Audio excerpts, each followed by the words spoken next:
এটা হলো 25শে ডিসেম্বর দুপুরের ভিডিও।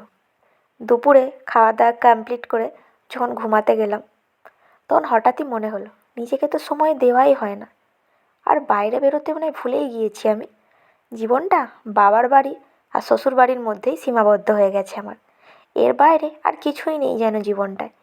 বর যতদিন ছিল ঘুরেছি, খুব বেশি ঘুরেছি বলবো না, তবুও ঘুরেছি। ও যতদিন কাজে গেছে, প্রায় একটা বছর হতেই চললো, বাইরে বেরোনোই হয় না। ওই যে বললাম, বাবার বাড়ি আর শ্বশুর বাড়ির মধ্যে সীমাবদ্ধ হয়ে গেছে আমার জীবনটা।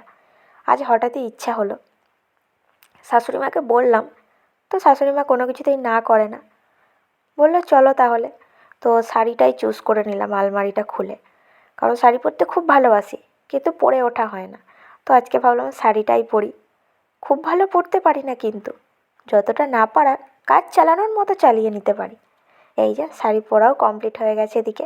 ওদিকে আমি আমার মাম্মামের সাথে বকবক করছি, কারণ আমার মাম্মাম আমায় বলছে, মা আমাকে বিছানা থেকে নামিয়ে দাও, আমি তোমার কুচিটা ধরে দিই।